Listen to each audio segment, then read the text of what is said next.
Welcome back to BCN news.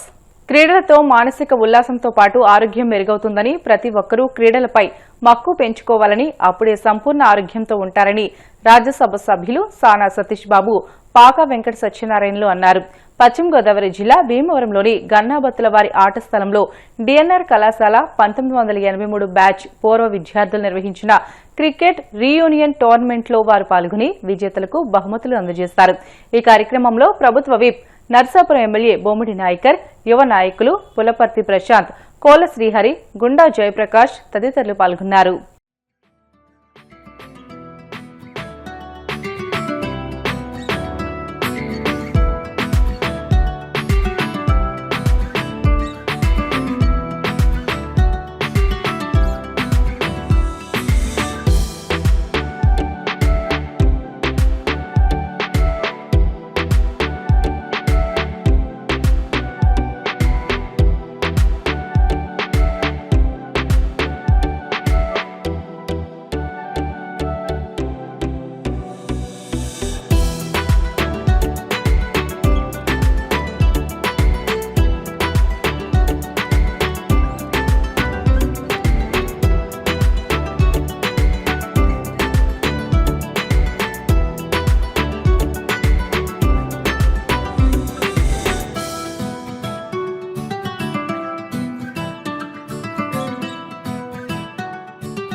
ఆలోచన జరగడం అనేది ఎక్కడైనా జరుగుద్ది, దాన్ని కొనసాగించడం అనేది చాలా కష్టం.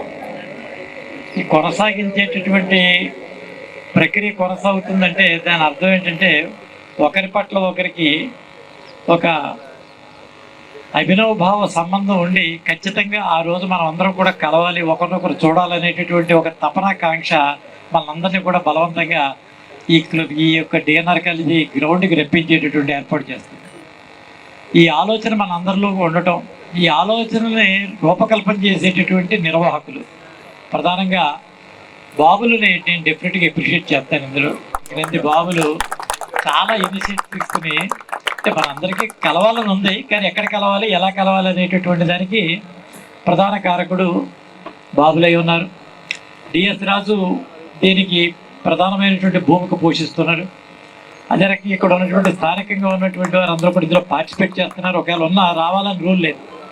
ఇవాళ మనకు ఉన్నటువంటి వ్యక్తిగతమైనటువంటి జీవితాల దృష్ట్యా, మనకు ఉన్నటువంటి అనేక రకాలైన పనులు ఒత్తిడి దృష్ట్యా రాలేకపోతున్నాం. కానీ అందరం కూడా ఖచ్చితంగా ఖాళీ చేసుకుని వచ్చేటటువంటి పరిస్థితి ఈనాడు మనందరికి కూడా కంపల్షన్. ఖచ్చితంగా సంక్రాంతి ఎంత ఖచ్చితమో 10వ తారీఖు 11వ తారీఖు భీమవరం రావాలి అనేటటువంటి ఒక తలంపు. దీనికి ఈ వచ్చేటటువంటి మీ ఆలోచన ఏదైతే ఉన్నదో అది ఇక్కడ జరిగేటటువంటి ఇది మళ్ళీ నెక్స్ట్ ఇయర్ వరకు దీన్ని కొనసాగించేటటువంటి పరిస్థితి, ఈ రకమైనటువంటి పరిస్థితి ఉంది. ఈ సంవత్సరం మాకు చాలా ఆనందదాయకమైన విషయం ఏంటంటే, మీలో ఒక మెంబర్గా అనేక సంవత్సరాలు మీతో పాటు ఆడిన వ్యక్తిని నన్ను ఇప్పుడు తాజాగా పార్లమెంట్కి పంపించినటువంటి విషయం. ఈ సందర్భంగా చెప్పేది, మెంబర్ ఆఫ్ పార్లమెంట్ కంటే నేను మెంబర్ ఆఫ్ క్రికెట్ వచ్చున్నాను. అయితే చాలా సుదీర్ఘమైనటువంటి నిరీక్షణ తర్వాత కూడా నాకు ఈ బాధ్యతలకు రావడం జరిగింది. నేను హై స్కూల్ స్టడీ నుంచి కానీ నేను అంటే ఏర్కర్లో చదువుకుంది. మేము ఆ రోజున కూడా చిన్నప్పటి నుంచి కూడా క్రికెట్ ఆడటం. మేము అక్కడ మరి అదే స్కూల్ నుంచి నేను ఒక శాసనసభ్యునిగా మరి భీమవరం నేను ఈరోజు శాసనసభ్యునిగా ఉన్నా. మరి అదేవిధంగా మరి MP గారు కూడా భూపతుల శ్రీనివాసవరం గారు కూడా ఆయన మా సీనియర్, ఆయన కూడా ఏఆర్కేఆర్ స్కూల్ నుంచి, ఆయన కూడా క్రికెట్ అంటే ఇంట్రెస్ట్ ఉన్నా ఆయన వచ్చేవారు, ఆయనకు పెద్దగా కూడా వెళ్ళేవారైనా. మరి ఆయన కూడా ఇక్కడ మనకు ఒక మంత్రివర్యులుగా ఉండు. మరి పాకా సత్యనారాయణ గారు కూడా ఒక రాజ్యసభ సభ్యునిగా. అంటే భీమవరం నుంచి అంటే భీమవరం ప్రజల ద్వారా ఒక లీడర్షిప్ వచ్చే విధంగా కూడా సహకరించినటువంటి భీమవరం గ్రామస్తులందరికీ కూడా నిజంగా మేమందరూ కూడా రుణపడి ఉంటామని చెప్పి ఈ సందర్భంగా తెలియజేస్తున్నాను నేను. అలాగే మీ అందరితో కూడా మీ క్రికెట్ ఆడాం. వాళ్ళు ఒక శాసనసభ్యుల హోదాలో ఉన్నందుకు మేము చాలా హ్యాపీగా ఫీల్ అవుతాం. పాతరం ఒక అడుగుజాడలో ఉండొచ్చు. భీమవరం నుంచి చాలా మంచి ప్లేయర్స్ వస్తున్నారు ఇప్పుడు అందరికీ ప్రదర్శనలో. మీకు ఇప్పుడు ఈ APLలో కూడా మునీష్ వర్మన్ ఒక అబ్బాయి చాలా బాగా ఆడాడు. KSN రాజు స్పాన్సరింగ్ ప్లేయర్, ఆంధ్ర ఆడుతున్నాడు. ఇలా చాలా మంది ప్లేయర్స్ భీమవరం నుంచి వస్తున్నారు. అందుచేత భీమవరం మీ అడుగుజాడల్లో మీకున్న క్రీడా స్ఫూర్తితో కస్మా వాళ్ళందరూ కూడా ఆడటం జరుగుతుంది. అందుచేత మేము కూడా సపోర్ట్ చేస్తాం. ఈ గ్రౌండ్ విషయం కూడా ఒకసారి చూడటం జరిగింది. ఇక్కడ కూడా ఫర్దర్ ఫెసిలిటీస్ చేయడానికి కూడా ఇంకొక 4 రోజుల లోపల తిరిగి కమిటీ ఫామ్ అవుతుంది. ఫామ్ అయిన తర్వాత ఒకసారి కూర్చుని ఈ గ్రౌండ్ ని తిరిగి పునరుద్ధరించి ప్రత్యేకమైన కార్యక్రమాలన్నీ ఏమున్నాయో సమ్మర్ క్యాంప్స్ అన్ని కూడా చేయడం జరుగుతుంది. నెల్లూరు జిల్లా గూడూరు పట్టణంలోని కోనేటిమిట్టలో ఉన్న శ్రీ కోదండ రామాంజనేయ స్వామి దేవస్థానంలో ధనుర్మాసం ముగింపు సందర్భంగా ప్రత్యేక పూజలు నిర్వహించారు. మంగళ వాయిద్యాలు, వేద మంత్రాలతో గోదాదేవి కళ్యాణం ఘనంగా నిర్వహించారు. భక్తులు కళ్యాణాన్ని తిలకించి తీర్థ ప్రసాదాలు స్వీకరించారు. అనంతరం తిరుపవై భక్త బృందం సభ్యులకు జ్ఞాపికలు అందజేశారు.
పండగ పూట పెను ప్రమాదం తప్పింది.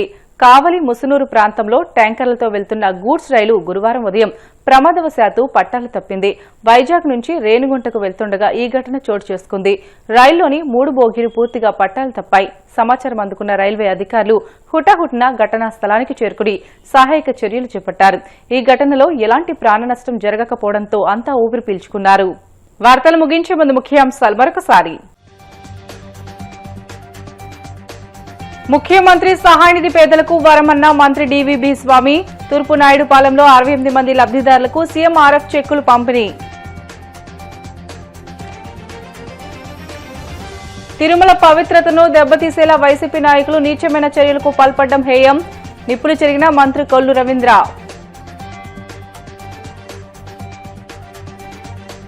దౌర్జన్యాలు కబ్జాలు చేసేవారు తన వాలైనా ఉపేక్షించబోనన్న ఎమ్మెల్యే గుమ్మనూరు జయరాం. మీడియా వాస్తవాలు తెలుసుకుని వార్తలు ప్రచారం చేయాలని సూచన. పట్టణ పురవీధుల్లో వైభవంగా సాగిన గూడూరు గ్రామదేవత తాళమ్మ అమ్మవారి గ్రామోత్సవం. అమ్మవారిని దర్శించి మొక్కులు చెల్లించుకున్న గ్రామ ప్రజలు. ఇవి ఇప్పటివరకున్న బులెటిన్లోని అప్డేట్స్. మరిన్ని వార్తల కోసం BCN digital YouTube channel, Facebook పేజీని ఫాలో అవ్వండి. అప్డేట్ వార్తల కోసం ప్లీజ్ డూ సబ్స్క్రైబ్.